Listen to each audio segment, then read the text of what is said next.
How's it going, YouTube? It is Docky or Docky Style Gaming, and in this video we're going to be covering the second part of the AMAAA from the PAX panel. Mark Dara, he answered a bunch more questions than even Mike Gamble and John Warner talked about. So in this video, I'm going to be covering all of that. We got some new beta and alpha information confirmed. We have things about enemy javelins, weak points, companions, consumables, leaderboards, story DLC, like all this stuff. So I'm going to cover it all in this video for you all right now. So without further ado, let's get straight into it because this is probably going to be another big video. So I'm going to start it off with the first question that was asked, and it was a sub question. They wanted me to ask Mark Dara or Mike Gamble at the AMAAA, and it was all about the loot system. So they wanted to know if the loot system would be similar to Diablo's, and then I also threw in there, or a traditional looter shooter. And what Mark Dara had to say on this is that Anthem draws upon inspiration from a lot of places, and we'll dig deeper into this later. So again, that's just one of those things where they clearly aren't ready to talk about loot, but I'll kind of get more into that as we go further on in the video.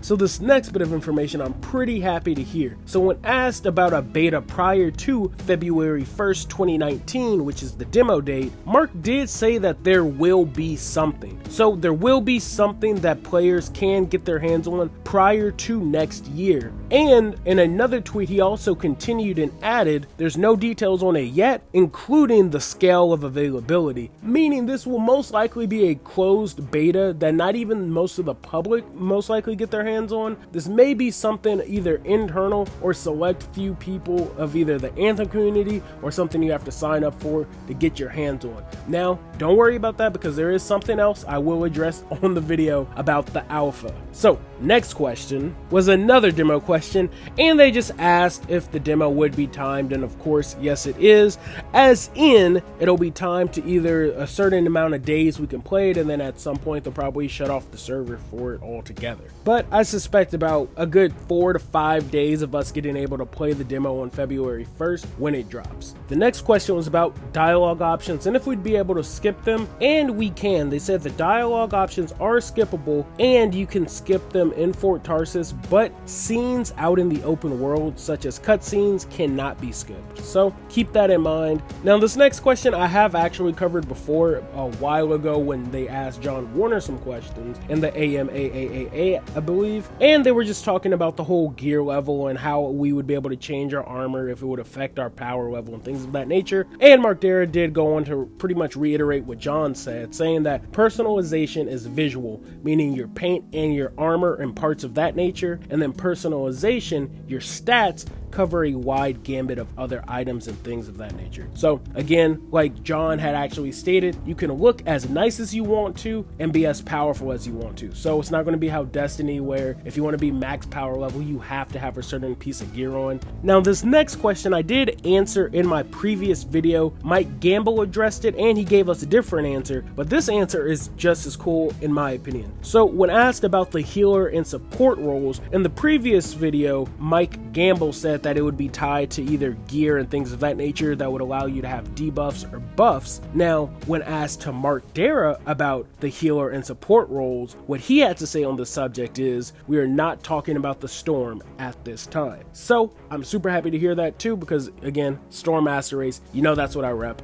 And apparently the Storm is going to be either a healer or support type of Javelin. We know he's meant to actually buff and add to the combos. He's good for applying a bunch of status effects and things of that nature. So I can see how the support aspect works into that, but I really am interested to see if he'll have any actual healing abilities, especially considering he's the squishiest of the Javelins. So it would be kind of nice to have him at least have some form of a healing ability or something that can actually help buff the team in that way. This next question was pretty interesting. They were asking about the weak points and if creatures will have them, and Mark did say yes, some creatures will have weak points, but we'll leave those for you to find on your own situation. Now, this next question ties straight into the Storm Master Race, and when asked about the storm and if it uses magic, what Mark had to say on this was the storm taps into the Anthem of creation more directly than any other javelins. Now, from a lore side of things, it definitely makes sense, especially now that we know that the storm was created by the Dominion, and considering all they try to do is trying to find a way to harness the Anthem of creation, it would make sense that they would make a javelin that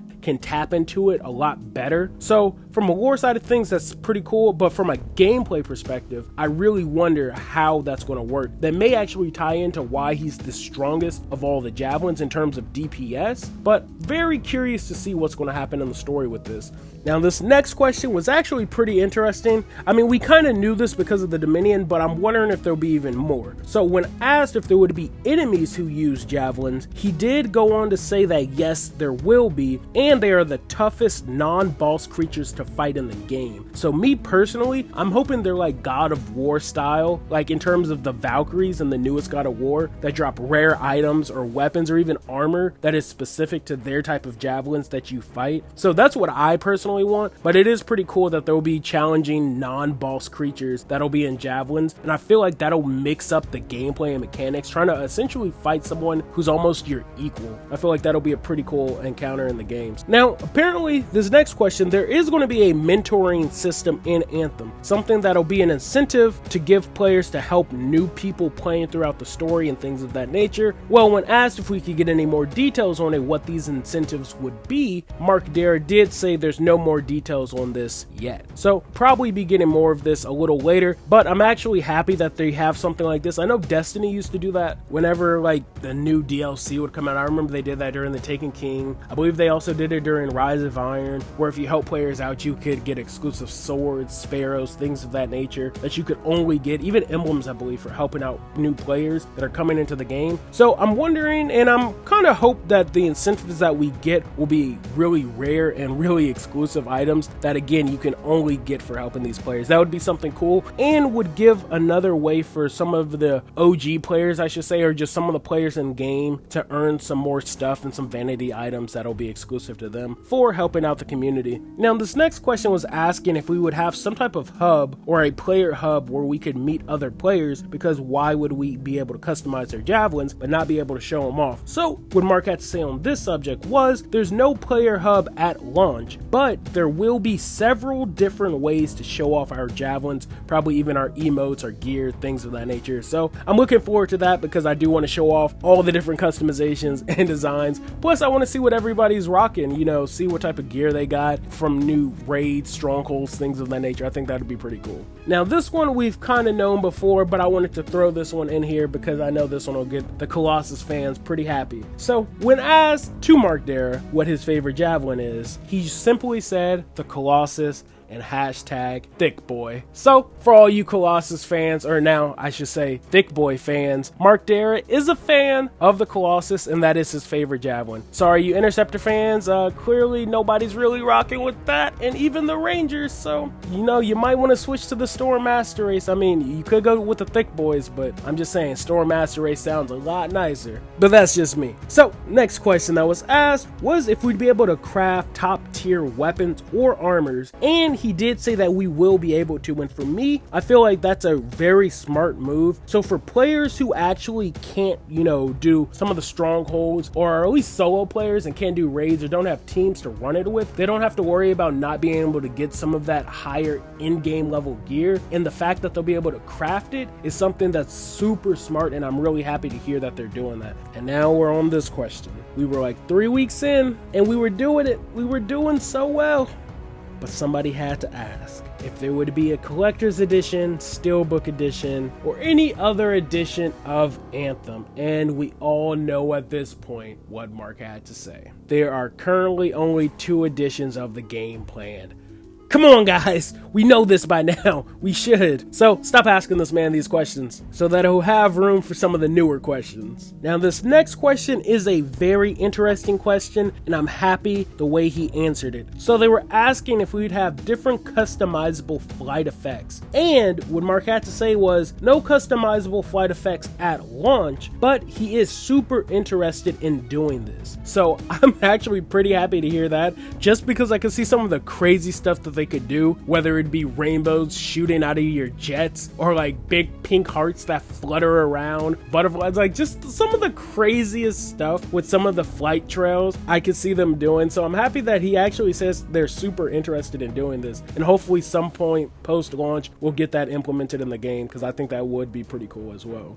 Now, one of the next questions was asked about consumables, and according to Mark Dare, consumables would be exclusively craft. So I think that's to be expected, and in one of the clips, I actually posted it in my 2018 gameplay breakdown, we actually see when he's looking through the map, and if you look to the side, you see there's a tab that says consumables with 3 empty slots. So we know there are going to be consumables that you could get in the game, and according to Mark Dare, they are exclusively crafted. Next question was about the difficulty, and according to Mark Dare, the difficulty scales to the number of players in the game. So by difficulty scaling, they mean the enemy's difficulty. Like, yes, there is actual difficulty in the game where you could crank it up from normal, hard, things of that nature, but in terms of the amount of enemies that spawn out and how much damage they'll probably do, it scales towards the amount of players in the group. So if you have 1 player, it won't be too bad, but it'll scale towards you. But if you have up to 4 players, you may get more spawns and more enemies that kind of deal a bit more damage than normal. Now, the next question was about AI companions, and according to Mark Dare, we won't have any AI companions. Think of the Ghost from Destiny or Ortis from Warframe, but those won't be in the game. The next thing that was asked was about items that could be crafted, and if all of the items could be crafted, and according to Mark Dare, no, all items cannot be crafted, and that's to be expected. It's probably for rare in-game loot, in particular for strongholds, so they don't kind of gyp players out of like running a stronghold, getting a rare item, weapon, or gear, and then having somebody be able to craft it without ever having to run the strongholds. So probably in-game items that you get, those won't be able to be crafted, so there'll be exclusive drops from there, but you still can craft top tier items in the game, so that is something as well. And sticking on the crafting topic, the next question that was asked was about naming items that you craft, similar to how they can with Warframe with the melee weapons and actually coming up with Fortuna with your secondary weapons. He did say that no, we won't be able to, so I kind of expected that, and you know, it's not a deal breaker. I could care less if we could name our weapons. It's always nice to be able to, but it's nothing that you like really need in the game, so I'm fine with that. Now, this next question he actually answered, I'm surprised he answered it, to be honest, but they were asking about an alpha and if we would get an alpha this year, and Mark did say probably. So alpha and beta are 2 different things, and he's not talking about the demo. We know the demo comes out next year on February, so we kind of have confirmation now that we will most likely be getting a beta, which he's mentioned twice that we would be getting a beta this year, and then now an alpha this year. But the beta, like I said, seems to be more or less like a closed type of thing. Who knows what they're going to do with the alpha, but hopefully it'll be released to everybody just so players can get their hands on the game and get a feel for it. So I hope that the alpha is going to be for everyone. It's not going to be a limited quantity, limited scale type of thing, but I'm at least happy to hear that we're going to be getting a alpha and a beta both this year. Now, this next question ties into DLC and post-launch content, and the first one that was asked was essentially about the content itself, and Mark said that the post-launch content will actually be released differently than they've done it before in some of their other games, which I'm interested to see how that's going to be implemented. And then when asked if we'd have like 6-month content droughts or things of that nature, Mark Dare did make the correction and say we plan content a lot more frequently than that, and then the infamous more details later. So at least we can expect to not have a lot of content droughts. Now, this question was definitely asked by somebody who plays Warframe, and they asked if PC would get updates before consoles, and Mark Dare did say no, PC won't get updates ahead of consoles. If you're a Warframe player, you know what they mean by that comment. So the next question is actually DLC related. So when asked about the DLC, he actually had to say that story content won't be locked behind a paywall, meaning all story related DLC or expansions will be free, which again, I myself am super happy to hear this. Now, I know this has probably been mentioned before. I've even mentioned it in the comment sections, but I don't think I've ever actually put it in a video, if I'm not mistaken. So this is the first time I've actually put it in here. But again, I'm extremely happy that this is something that's going to be happening in Anthem. Now, this next question should be pretty self-explanatory, but according to Mark Dare, there is no split screen. But I guess, you know, there are people who have brothers and sisters that probably want to play this game on the same console. That's not something you could do, so like no local multiplayer. The next question was something that was actually pretty interesting. So apparently one of the people who asked this question found something interesting on the Ranger's bio on the Anthem website, and Mark Dara did go on to address it, saying that there is a third active gear slot that we haven't even discussed. So I'm really curious to see what this gear slot is. I wonder if that's going to be their passive gear slot, but it seems very interesting and I can't wait to see more about that. Next question, not really news or info, but I thought it was interesting nonetheless. They asked Mark, what does he think the most used Javelin will be? And his response is actually the Ranger. He said, people tend to stick with things they start with. I wonder what the squad compositions are going to look like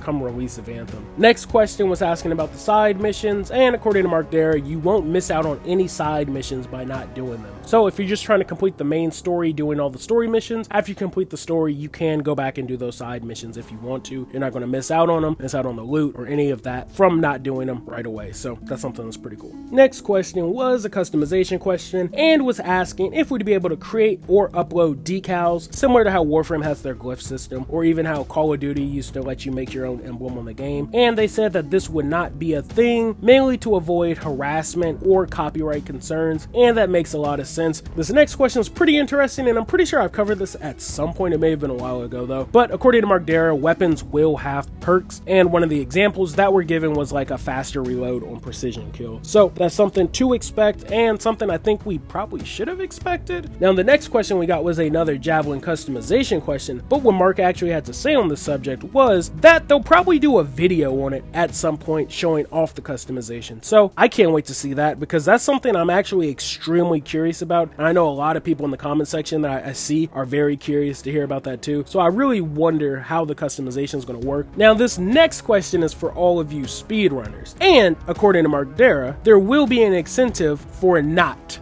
speedrunning through some of these missions. So probably means that there'll either be like lore informations, or maybe there's even hidden chests. I know they did say there will be hidden secrets throughout the world, meaning probably you should take your time going through a mission. Definitely, you know, it's best not to speedrun, but he also did say that in some cases it is a viable option. But at least for me, my first playthrough, I think I'm gonna take it slow and then just walk around, explore. I'll probably make some missions take way longer than they should, but I want to make sure I don't miss anything. But that's just me. The next question was actually about gear slots, which Mark Dara did say that gear slots, or at least some of them, will be level gated.